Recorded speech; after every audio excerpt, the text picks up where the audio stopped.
Gracias a todos los que nos ven. Continuamos con nuestra nueva serie y después de la resurrección. Después de una semana maravillosa, poderosa, efectiva, donde aquí pudimos estar proclamando el nombre del Señor en toda la gente. Tuvimos 10, 15, 20 mil personas cada día al evento. Gloria a Dios, porque fue un trabajo enorme, pero fue algo poderoso para cada persona. Y gracias al Señor que me permitió colaborar en ese proceso de edificación. Entonces hoy seguimos adelante con esta nueva serie y después de la resurrección. Qué importante es saber que la misma Escritura nos da aspectos muy importantes de lo que sucedió en la obra completa. ¿Cuántos traen su Biblia en esta tarde? Aunque sea digital. ¿Cuántos la traen? Muy bien. Yo le pregunto, ¿su Biblia solamente tiene y se acaba en Mateo, Marcos, Lucas y Juan? ¿Hasta ahí se termina? ¿O su Biblia tiene algo más? Después de los evangelios, ¿qué sigue? ¿Qué libro sigue? Hechos de los Apóstoles. Y luego, ¿mande? Romanos. Y luego después de Romanos, Corintios. ¿Por qué le hago esta pregunta? Y ahorita usted la va a conectar, por eso póngale mucha atención. Porque la Escritura nos habla de todo el plan de Dios. Y todo el plan de Dios abarca todos los libros inspirados. Amén. No solamente hasta los evangelios, o no solamente el Antiguo Testamento.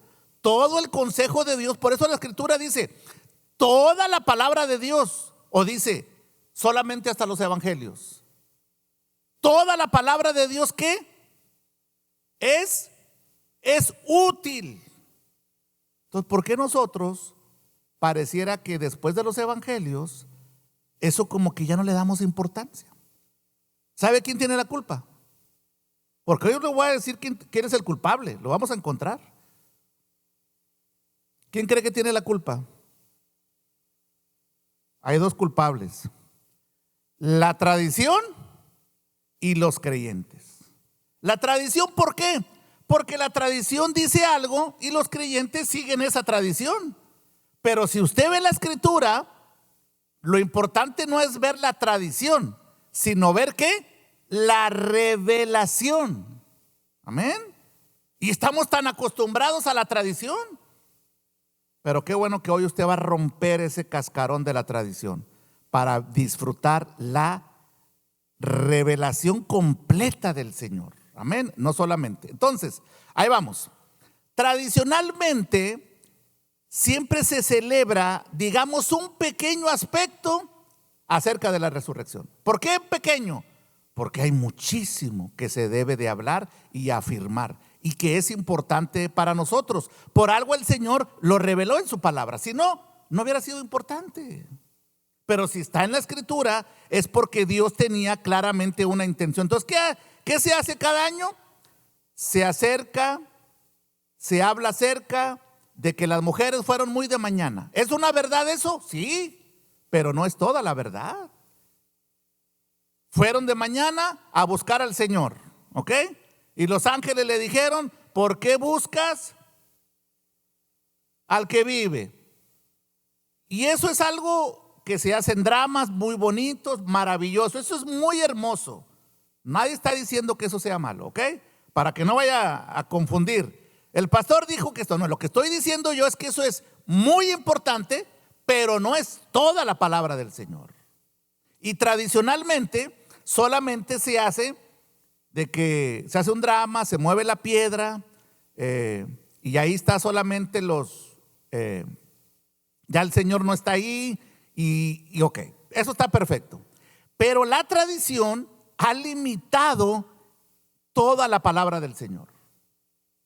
En muchos lugares se hace el mismo drama, se lee el mismo texto, y si me voy un poquito antes de la resurrección, se dicen siempre cada año las mismas 7 palabras, 7 palabras, 7 palabras. Pero muchas veces la gente no entiende el significado de las palabras. ¿Qué hacemos? Solamente repetimos algo, pero no lo entendemos. ¿Ok? Entonces hay que entender y ver con claridad. Ahora, ¿cuántos saben que el Señor fue crucificado? Pastor, eso todo el mundo lo sabe. Yo le pregunto, ¿ok? Ojo con esto. Pero ¿cuántos saben que usted fue crucificado juntamente con Él? Ah, bueno, ya cambia. ¿Y qué pasó después de la crucifixión? De la resurrección, perdón. Bueno, ahí es donde empieza, digamos, un poquito la no claridad. Entonces, mucho menos saben que Él resucitó, ascendió, pero también se impartió. Esa parte yo casi no veo que la prediquen. Resucitó, gloria a Dios, maravilloso, porque es poderoso. Si Jesús no resucita, van a nuestra fe, eso es poderoso. Pero ¿cuál fue la intención de resucitar? ¿Qué pasó después de la resurrección? ¿Cuántos sabemos que después de que resucitó, se le apareció a sus discípulos? Y después Él ascendió, se presentó al Padre, se sentó, pero también se impartió con nosotros. Por eso es, y después de la resurrección. ¿Cuáles fueron estos aspectos que el Señor mismo había dicho que iba a suceder? Él también lo dijo que iba a resucitar. Lo que sucedió después es muy importante para nosotros y a veces no lo conocemos. Lo hemos visto por tradición, pero no conocemos todo el consejo de la palabra, y aquí es donde nosotros debemos también de crecer en ese entendimiento. Y vamos primeramente, Lucas capítulo 24 del 1 al 7. Vamos a agarrar un orden de lo que yo le estoy diciendo. De hecho, Mateo, Marcos, Lucas y Juan registran obviamente la obra, la vida del Señor, y también podemos ver aspectos de la resurrección. Recuérdese que para asuntos legales era necesario 2 testigos. Aquí tenemos 4. Por eso hay 4 evangelios, porque aseguran legalmente en un juicio que eso que ellos hablan del Señor es aceptado. ¿Ok? Evangelio según San Lucas capítulo 24 versículos del 1 al 7. Vamos a agarrar un orden. Dígame si ya lo tiene. Amén. Lo puede agarrar su teléfono también. Rápidamente. El primer día de la semana, muy de mañana, vinieron al sepulcro trayendo las especies aromáticas que habían preparado y algunas otras mujeres con ellas. O sea, había muchas mujeres. 2. Y hallando removida la piedra del sepulcro y entrando, no hallaron el cuerpo de Jesús, del Señor Jesús. 4. Aconteció que estando ellas perplejas por esto, he aquí, se pararon junto a ellas 2 varones con vestiduras blancas. Qué hermoso. Y bien de mañana. Vestiduras resplandecientes. 5. Y como tuvieron ¿qué? Temor. Y bajaron el rostro a tierra. Les dijeron: ¿por qué buscas entre los muertos al que vive? Amén. Eso es algo que siempre se dice, y es muy bonito y muy hermoso, pero hay que entender todo el contexto. ¿Cuál fue la pregunta? ¿Por qué buscáis entre los muertos al que vive? 6. No está aquí, sino que ha resucitado. Y mire esta parte interesante. Acordaos de lo que os habló cuando uno estaba en Galilea. ¿Qué le están diciendo los ángeles? Recuerden lo que él mismo dijo cuando estaba en Galilea. 7. Diciendo, ¿qué fue lo que dijo el Señor? Por eso es muy importante no solamente dejarme llevar por la tradición. ¿Qué fue lo que dijo el Señor? Y después de ahí ver el cumplimiento completo. Es necesario. ¿Es qué? No era opcional. Es necesario que el Hijo del Hombre sea entregado en manos de hombres pecadores y que sea crucificado y resucite el tercer día. Esto lo dijo el Señor. Eso él se los enseñó a sus discípulos cuando él estaba todavía en su cuerpo. Amén. Cuando andaba en Galilea predicando. El versículo 7 nos da la afirmación de lo que Jesús ya había dicho. ¿Ok? Aunque, aquí hago un paréntesis. Nomás acuerdes eso. Jesús ya lo había dicho. Lucas lo afirma como testimonio. Pero esa obra de lo que Jesús dijo, sálgase un poquito de la caja. ¿Ok? Ya había sido completada en la eternidad. ¿Ok? Aquí es donde a veces batallamos un poquito para entender esas dos esferas o esas dos dimensiones. En la dimensión del Señor, en el tiempo kairos del Señor, todo ya está completo. El Cordero fue sacrificado, resucitado y ascendido, y se completó toda la obra en el tiempo del Señor, en el tiempo en su dimensión. En nuestro tiempo cronológico, necesitaba manifestarse en el tiempo para que nosotros lo pudiéramos entender. Porque si el Señor nos dijera, ¿saben qué? Ustedes no tienen que ver nada terrenal, todo espiritualmente ya está completo, nos quedaríamos sin entender nada. Amén. Entonces recuérdenlo siempre, en el plano kairos o kairótico, dicen los teólogos, eso ya está completo. Por eso usted cuando ve en Apocalipsis es donde a veces no concuerda, porque dice el Cordero que fue inmolado en la eternidad. Entonces tú dices, ¿cómo?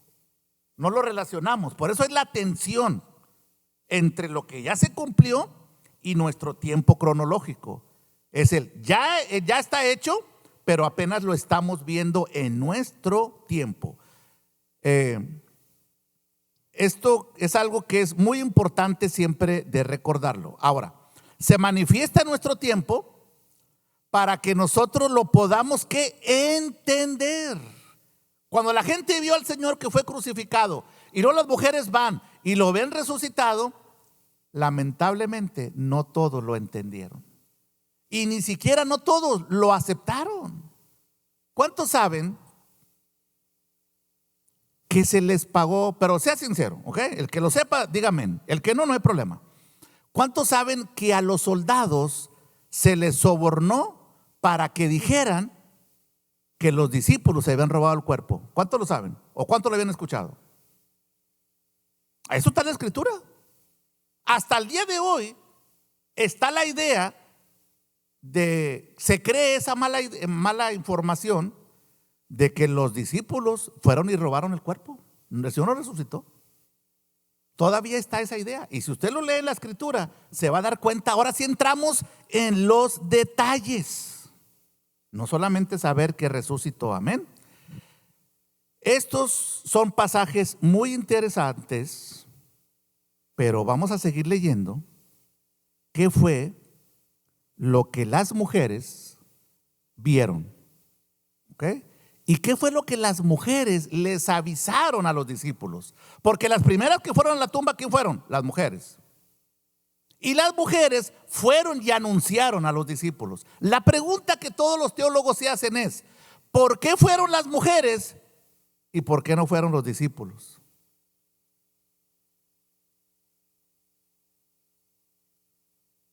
Amén. ¿Por qué fueron las mujeres? ¿Mandé? No, porque las mujeres sí se recordaron. Los discípulos no se entraron en miedo, temor, porque en ese contexto había mucha persecución, acuérdense. El que confesaba que era seguidor de Jesús, lo apedreaban, lo expulsaban de la sinagoga. Entonces, a veces nosotros no entendemos el contexto y las mujeres en cierta forma se les hizo más fácil, porque si los discípulos probablemente hubieran ido, los hubieran seguido, apedreado, algo hubiera pasado. Por eso no es casualidad eso. Ahora, ¿qué pasó después de la resurrección? Yo aquí me voy a quedar, le voy a hacer esa pregunta todo el día. Al cabo yo me voy hasta mañana a las 6 de la mañana, tenemos todavía buen rato. ¿Qué pasó después de la resurrección?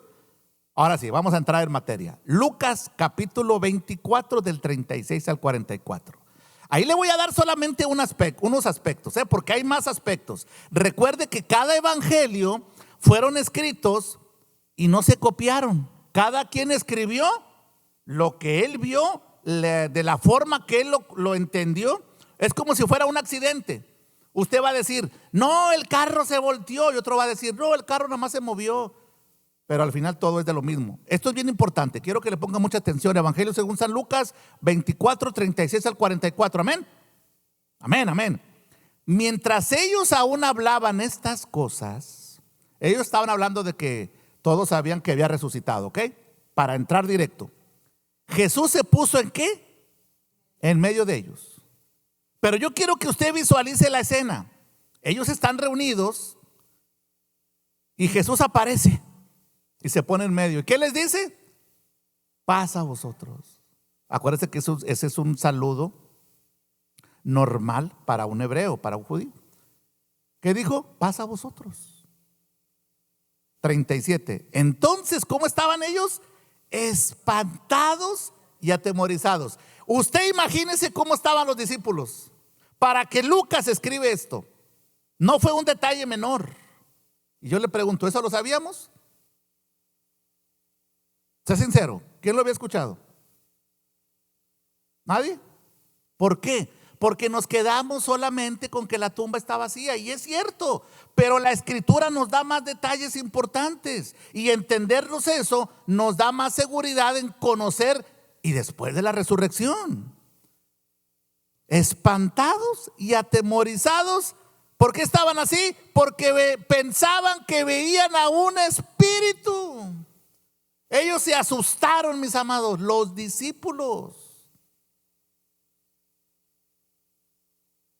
Yo le pregunto, ¿no lo conocieron? ¿Por qué se asustaron? ¿Que no lo conocieron? Amén.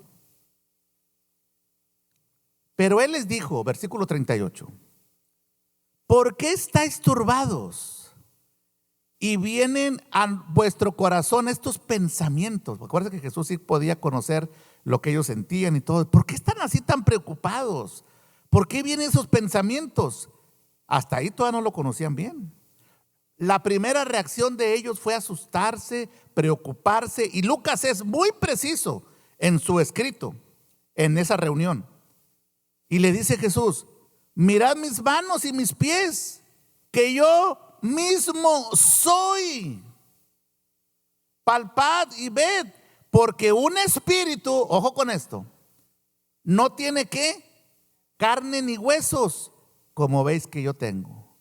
Ahora la pregunta aquí, por eso es hacerle pregunta al texto. Entonces, ¿cómo resucitó Jesús si todavía tiene carne y huesos? No sé si usted se había hecho esa la pregunta. La otra semana voy a hablar un poquito acerca del cuerpo de Jesús, porque eso es otro tema importante. Pero aquí Jesús le está diciendo, yo tengo carne y hueso. Amén. Claro, es un cuerpo glorificado, es un cuerpo transformado. Amén. Pero no era como un fantasma, como toda la gente dice. Era un cuerpo diferente. Diciendo esto, les mostró los manos y los pies. Ahí como que ellos medio quisieron entender. Como que se les bajó el susto. Les dieron una coca o les dieron un jugo, no sé, se les bajó el azúcar o algo pasó. Y como que medio el Señor los empezó a tranquilizar. Diciendo esto, les mostró las manos y los pies, 41. Y como todavía ellos de gozo no lo creían y estaban maravillados, les dijo, ¿tenéis algo que comer? Traía hambre el Señor, pues después de toda la obra consumada. Entonces sí están viendo el aspecto importante, que eso a veces nosotros no lo escudriñamos. Entonces como no lo escudriñamos y la tradición solamente te dice que fueron a la tumba y no estaba nadie, y ahí nos quedamos. Por eso le dije que había dos culpables, la tradición y nosotros que nos acomodamos a eso en lugar de buscar algo más. 42. Entonces le dieron parte de un ¿qué? Pez asado y un panal de miel. Qué rico comió el Señor después de la crucifixión, de la resurrección. Y natural. Y él lo tomó y comió delante de ellos. Otra vez la pregunta, pero sea sincero, ¿cuántos sabían de esto? Muy bien, hermana, gracias. Porque casi eso no lo escudriñamos. 44. Y les dijo, me gusta mucho esto porque eso encierra perfectamente la obra completa, pero en base a la escritura, no a la tradición. Y les dijo, estas son las palabras que os hablé, estando aún con vosotros. Jesús les está diciendo, pareciera que lo que yo les dije se les olvidó o no lo entendieron. Esto que está sucediendo es algo que ya les había dicho. Y se lo vuelve a afirmar, que era necesario que se cumpliese ¿qué?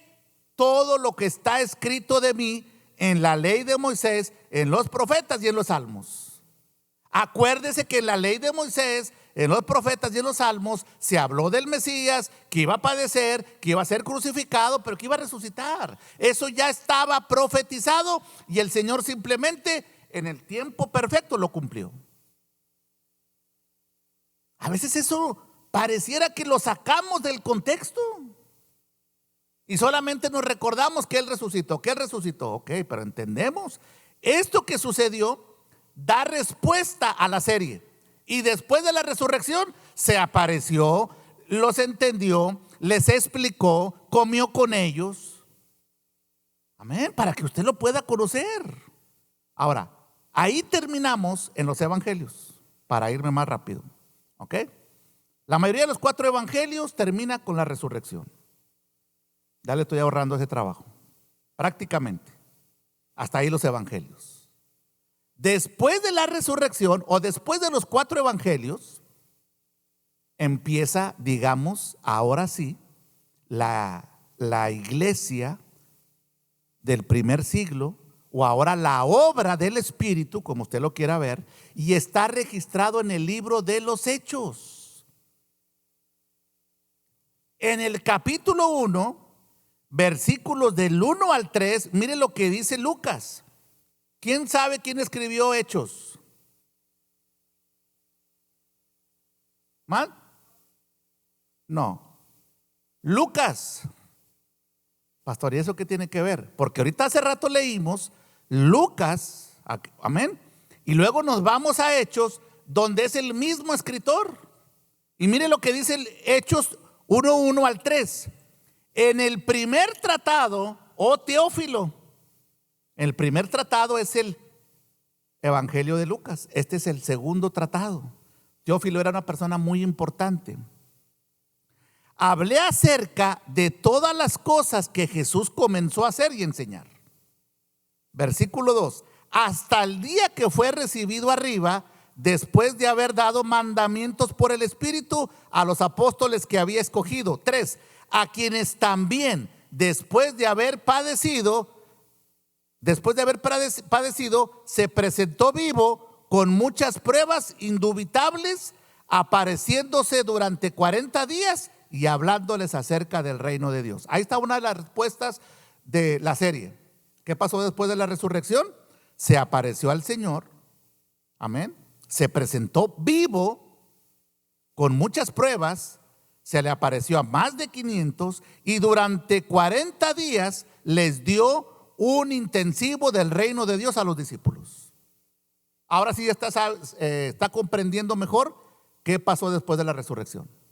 ¿Cuántos sabían que se le apareció a los discípulos por 40 días y les habló acerca del reino de Dios? Levante su mano. ¿Quién lo sabía?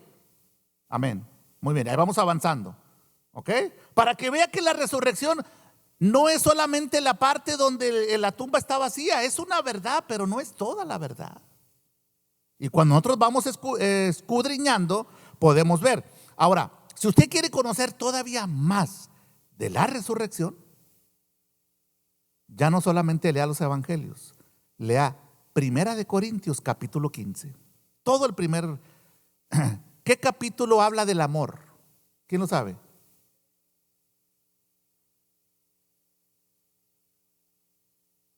Primera de Corintios 13 habla del amor. ¿Y qué habla el 12? Los dones. ¿Ok? Para que usted pueda tener esa palabra fluyendo. Y ahora ya sabe, capítulo 12, Primera de Corintios 12, dones. Primera de Corintios 13, el amor. Primera de Corintios 15, la resurrección. Amén. Tenemos que la palabra esté en nuestro corazón, porque es necesario en momentos importantes. No déjeme ir a preguntarle al pastor. No, yo aquí la traigo en mi mente y en mi corazón. Debe estar siempre la palabra del Señor. Ahora vamos a ver lo que Pablo dice de la resurrección en Corintios. Ya no en los evangelios, ya no en Hechos, ya no en Romanos, sino en Corintios. Amén. ¿Listos? Primera de Corintios 15, 3 al 8. Porque primeramente os he enseñado lo que asimismo recibí, que Cristo murió por nuestros pecados conforme a las Escrituras. 4, que fue sepultado y que resucitó al tercer día conforme a las Escrituras. ¿Qué está diciendo el apóstol Pablo? Yo estoy enseñando lo que a mí se me enseñó. Y yo le pregunto, ¿está de acuerdo con lo que acabamos de leer anterior? Perfectamente. No puede haber ninguna distorsión. 5, no, ¿sí? ¿Sí no? Ayúdeme. 5 o no. 5. ¿Y que apareció a quién? Y después a los 12. Y después de 500 a la vez, de los cuales muchos viven y otros ya duermen. ¿Ok? Después de que las mujeres fueron, él se le apareció a quién? A Cefas, después a los 12 y después a 500 hermanos a la vez. Muchos todavía viven. ¿Qué es lo que está diciendo eso? Muchos pueden dar testimonio de que Jesús se apareció, resucitó. Porque en aquel tiempo muchos no creían en la resurrección. Amén. Entonces, ¿ya vio qué pasó después de la resurrección? ¿A quién se le apareció primero después de las mujeres? A Cefas, y luego discípulos, y luego a 500 personas para testimonio. 7, después se apareció a quién? A Jacobo, y después a todos los apóstoles. 8, ojo con esto. Usted tiene que tener esa claridad de lo que dice la Escritura. Y al último de todos, ¿a quién? ¿A usted, hermana Ana? ¿A quién se le apareció? ¿Pero de quién es esa persona? ¿Quién escribió Corintios? El apóstol Pablo. ¿Ok? Otra vez. Y al último de todos, como a un abortivo, se me apareció a mí. Yo no entiendo muy bien eso de abortivo. Yo creo que las mujeres lo van a entender mejor. Amén. Otra traducción dice como a un nacido fuera de tiempo. Amén. Que es lo que literalmente pudiéramos usarlo, ¿no, hermanas? Fuera de tiempo, o sea, no en el tiempo adecuado, sino que fuera de un tiempo. Ahora, Pablo usa esta figura. Mire lo importante cómo Pablo habla de la resurrección, pero desde otra perspectiva, otra lente, otro entendimiento. Pablo dice, a mí se me apareció al último. Y como último, como si yo fuera un abortivo, como alguien que no estaba en el plan de Dios. Él reconoce esa actitud. Ahora, ¿por qué es importante esto? ¿El apóstol Pablo anduvo con Jesús? ¿No? Muy bien. Entonces, mucha gente piensa que porque no anduvo con Jesús, el apóstol Pablo no debería de llamarse apóstol. ¿Usted qué opina?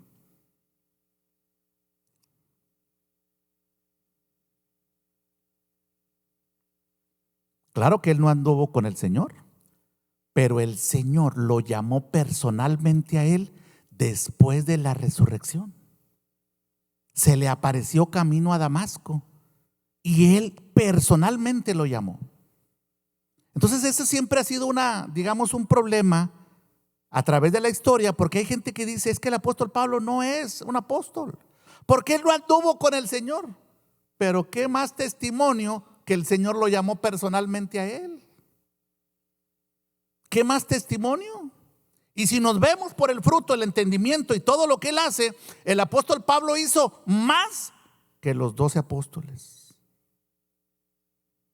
Entonces, entrar en ese detalle no edifica, sino ver cómo al apóstol Pablo se le reveló de primera persona.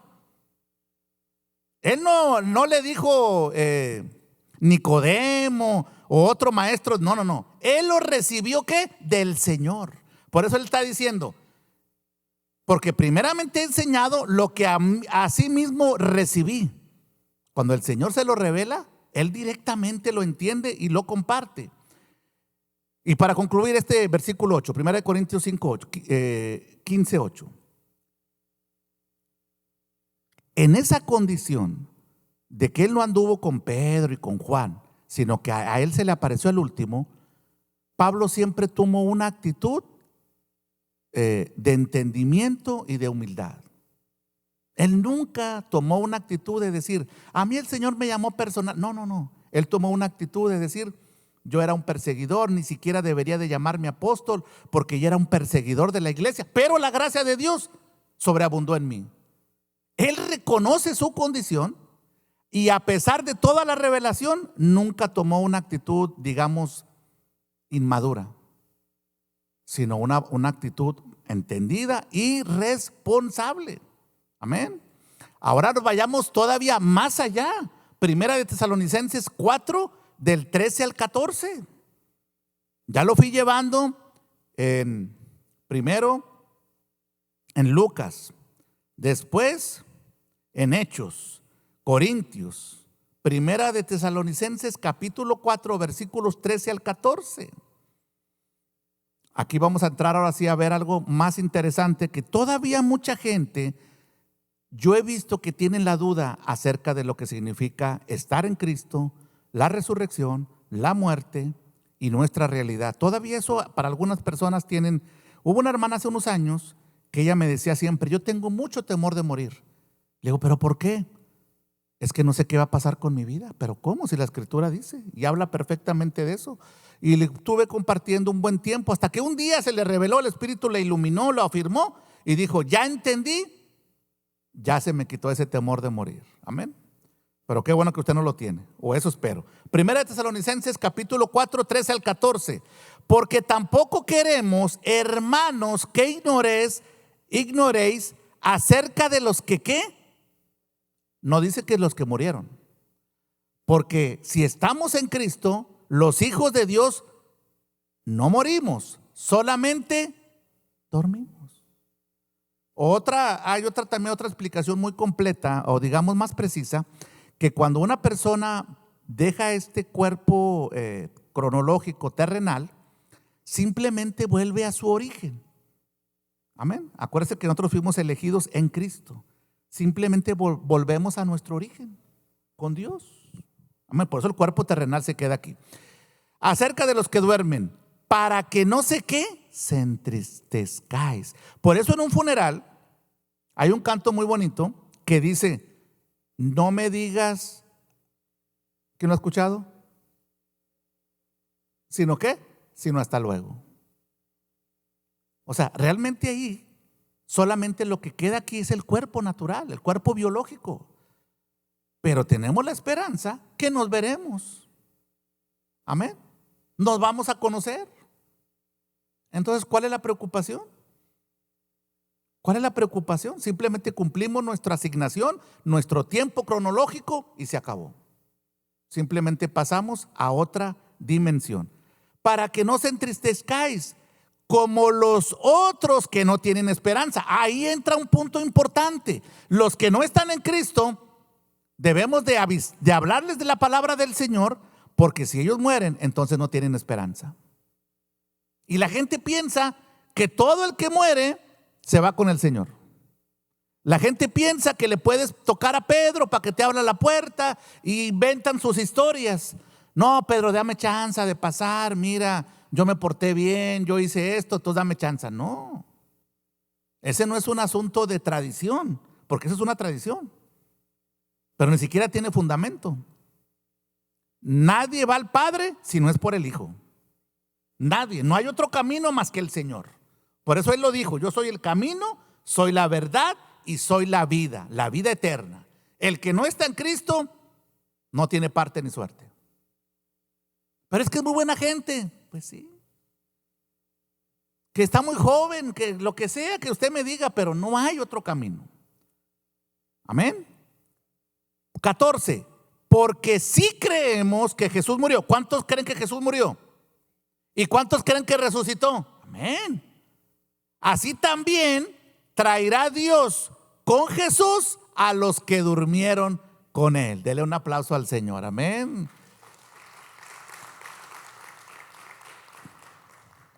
A veces no es fácil hablar de esto, de decir, es que falleció un papá, una mamá, el hijo. No es fácil, pero tenemos que afirmarnos en lo que la Escritura dice. Si usted verdaderamente ha creído en el Señor, tiene la esperanza de una vida eterna. Ahora, mire la tensión y el contraste. En el plan de Dios, usted ya resucitó. Pero eso nos cuesta todavía por culpa de la tradición y la ignorancia. En el plano terrenal, todavía estamos en el proceso. El reino de Dios ya es un hecho real. Y aquí apenas lo estamos entendiendo y viviendo. La salvación ya es un regalo que Dios nos dio. Pero aquí apenas la estamos disfrutando, entendiendo y caminando en eso. Nosotros ya estamos predestinados y todavía estamos aquí en esta tierra. Ve el contraste. Porque Dios se mueve en una esfera diferente. Nosotros estamos apenas día con día. ¿Qué día es hoy? Tiempo cronológico. Dios no tiene allá que el domingo, que el lunes, que el martes. No, eso para el Señor no. Por eso dice, no se afanen por el día de mañana. Amén. Aunque ahorita en la mañana ya andaba bien estresado con Junior, ¿verdad? Muy bien, porque si creemos que Jesús murió y resucitó, así también traerá Dios con Jesús a los que durmieron con él. Toda la gente que ha muerto y puso su confianza en el Señor, le veremos. Tenemos esperanza, mis amores. Hay un texto que ahorita no se lo quiero compartir, pero nomás se lo adelanto. Si nosotros solamente esperamos en Cristo, en este tiempo, en esta vida cronológica, somos los más miserables. Nosotros tenemos que estar pensando no solamente en esta vida, sino en la vida eterna. Y la vida eterna no se puede comparar con esta vida temporal. Por eso nuestra mirada debe estar puesta en las cosas de arriba, superiores. ¿Y qué hacemos en nuestra mente por lo general? Preocupados por el de hoy, preocupados por esto, preocupados por todo. Dios ya todo tiene resuelto. Solamente que Dios nos procesa para nuestro crecimiento. Cuando yo entiendo que las luchas, las pruebas, las circunstancias no vienen para desanimarme, no, vienen para formarme, para que yo pueda estar firme. Pastor, pero a veces no es fácil. Yo lo sé. De primera mano yo lo sé. Pero ahí es donde la gracia de Dios forma a la persona cuando tú ya no tienes fuerzas. Cuando tú dices, Señor, no puedo. Entonces el Señor dice, no te preocupes. Sobreabundó el pecado, sobreabundó la gracia. La gracia nunca te permitirá ir a donde Dios no te pueda suplir. Es que estoy en el desierto. Vea la historia. ¿Qué hizo Dios con su pueblo en el desierto? Les llovió el maná, les dio agua, les proveyó codornices. Tu desierto no es tu destino, es tu proceso, es tu crecimiento. ¿Y qué hace la gente? Señor, quítame esta prueba, quítame este desierto. El Señor diciendo, ¿cómo? ¿Cómo vas a crecer? Bástate de mi gracia, porque mi poder se perfecciona en tu debilidad, para que podamos experimentarlo y decir, diga el débil, fuerte soy. Pero ¿cómo lo queremos decir si no lo experimentamos? Si al primer dolorcito ya queremos irnos al hospital. Ahora, si le duele el corazón, sí vaya al hospital, ¿ok? Ese sí no le. Pero me refiero que me duele aquí y ya me voy a morir. No. Amén. No, no, tranquilo, ¿ok? Amén. Entonces, ¿qué pasó después de la resurrección? Vamos a hacer el resumen, a ver si aprendió. ¿A quién se le apareció primero? A Cefas. ¿A cuántos se le apareció a la vez? A 500. ¿Por qué los discípulos se asustaron? Era un fantasma, una cosa, ¿no? Señor, si aquí estoy yo. Amén. Imagínense, el Señor se pone en medio. Ellos estaban hablando de lo que decían, que la resurrección, y les dice: paz, tengan paz. A veces así necesita el Señor venir con nosotros. Ten paz, mi hermana Ana, yo aquí estoy. Hermano Junior, aquí estoy. Señor, pero es que mi situación ya la conozco. Por eso yo resucité. Y no lo hice como un asunto religioso, sino un asunto legal del plan de Dios. Porque si Jesús no hubiera resucitado, vana sería nuestra fe. Cuando Él resucita, da testimonio que todo lo que Él había dicho se cumplió. Por eso en la cruz Él dijo: ya todo está cumplido. Para los hijos de Dios entendidos, Jesucristo, su obra completa es entrar a la tierra prometida. ¿Quién es nuestro descanso? El Señor. ¿Quién es nuestra tierra prometida? No un pedazo de tierra, es estar en Cristo. Porque usted puede estar en las islas Tahití o no sé, allá Fiji, y si estar sin Cristo es el hombre más miserable. Pero estar en Cristo es estar seguro, estar completo. ¿Por qué no disfrutamos la paz del Señor? Por falta de entendimiento. Pues que usted no puede disfrutar lo que no entiende, por más buen corazón que tenga. ¿Usted qué le puede enseñar a alguien si usted no lo sabe? ¿Usted qué le puede decir a alguien? Cruza ese desierto, si usted nunca lo ha pasado. Pero cuando usted lo pasa, lo experimenta, crece, Dios lo procesa, usted disfruta de otra paz. Y la paz, ojo, la paz del Señor no es ausencia de problemas. La paz del Señor es: yo puedo tener paz en medio de mi tormenta. Y es lo que Dios quiere. Para eso el Señor resucitó y se le apareció a los discípulos, para recordarle lo que Él había dicho y recordarlo a nosotros, que lo que Él había dicho se cumplió hace más de 2000 años y sigue reinando y Él sigue reinando sobre todas las cosas. ¿Quién nos separará del amor de Dios? Yo le pregunto, dígame una cosa que lo puede separar del amor de Dios. Si me dice una, le damos un premio. ¿Qué cosa lo puede separar del amor de Dios? La Escritura dice: persecución, hambre, desnudez, enfermedad. ¿Qué lo puede separar del amor de Dios? Ninguna cosa creada nos podrá separar del amor de Dios. Antes, más que todos esos problemas, somos más que vencedores. Pastor, pero es que yo no me siento como vencedor porque no ha renovado su manera de pensar. Estamos enfocados en el problema, en la circunstancia, en lo terrenal, en lo temporal, y nunca disfrutamos lo celestial. Amén. Entonces, después de la resurrección, la otra semana, si Dios me permite, voy a hablar para qué resucitó el Señor y para qué nosotros también hemos resucitado.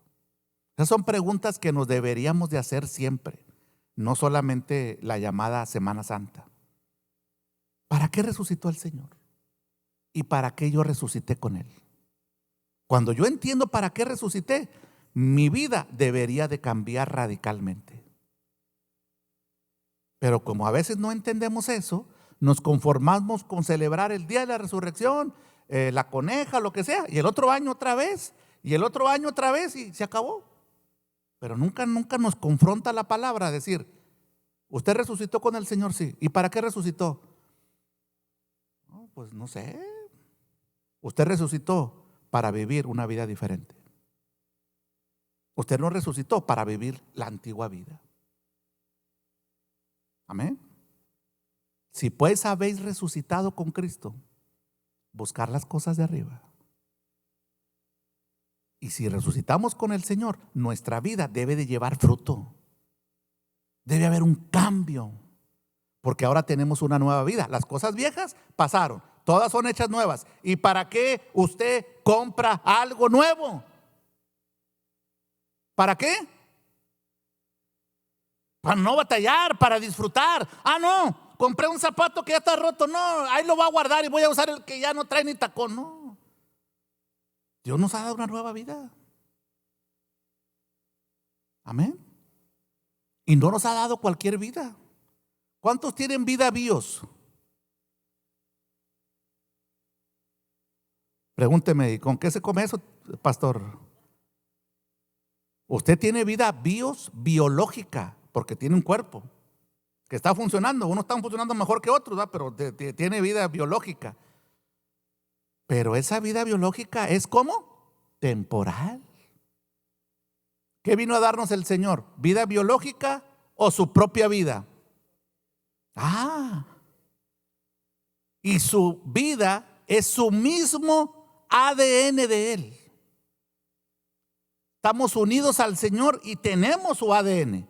Si yo entiendo que tengo la vida del Señor, yo debería de caminar conforme a la que la Escritura dice, y cosas mayores harán en mi nombre.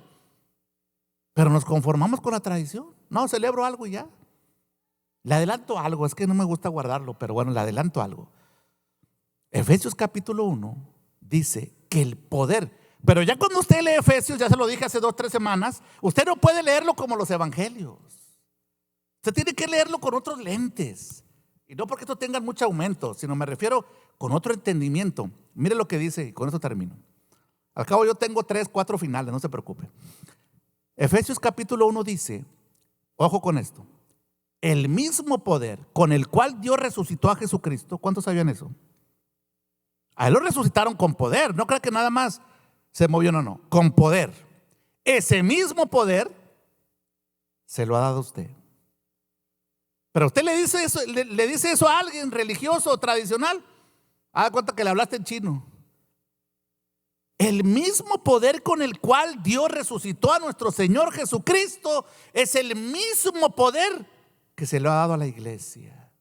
Pero la iglesia desatendida, desenfocada, fría, viendo los ovnis, la Artemis, esa cosa que fue a la luna, y la gente perdida, desconectada en las cosas espirituales. Amén. Y cuando la Biblia habla de poder, ¿está hablando de qué palabra? ¿Quién se acuerda? Dunamis. Y la palabra dunamis es donde viene la palabra dinamita. A usted Dios le ha dado una dinamita espiritual. ¿Y sabe para qué se la dieron? Para que la usemos. Para que en medio de la circunstancia usted tome autoridad y poder que Dios le ha dado gracias a su obra, y usted viva una vida diferente, una vida de victoria, de desafíos, de caminar creyendo al Señor. Hay una diferencia cuando usted camina solamente en la tradición y en la revelación, en la afirmación de lo que usted ya es. Todo eso Dios lo ganó para que nosotros lo disfrutemos, para que usted lo tome en sus manos con confianza y usted se pare como le dijo el Señor a Moisés. Siempre me ha gustado mucho esa ilustración. No ayuda mucho esto, pero más o menos, ¿verdad? Está Moisés y está aquí el Mar Rojo. Y allá, pues obviamente está el mar y viene Faraón. Y el Señor, mire lo que hace el Señor. Le permite a Moisés a llegar hasta ahí. Y el Señor no actúa. Y entonces Moisés le dice, Señor, ¿ahora qué hacemos? ¿Para dónde le damos? Y le dice el Señor, en otras palabras, yo no te voy a ayudar. Imagínense que usted está ahí con 2, 3 millones de personas. ¿Qué haría usted? Se ponía a llorar, yo creo, ¿no? Y le dice el Señor, ¿qué tienes en tu mano? Ojo, que el Señor pudo haber mandado rayos, centellas y lo que usted quiera, pero el Señor no actúa ahí. El Señor le dijo a Moisés, ¿qué tienes en tu mano? ¿Qué traía Moisés en su mano? Úsala. Así es Dios, eso era una sombra. Ahora Dios ya nos ha dado su poder para usarlo. Y le dice el Señor, solamente ponlo en el agua. Yo lo pudo haber hecho, pero Dios dijo, ya te di algo, te di autoridad. A veces nosotros pedimos, Señor, dame poder, dame autoridad. ¿Cómo?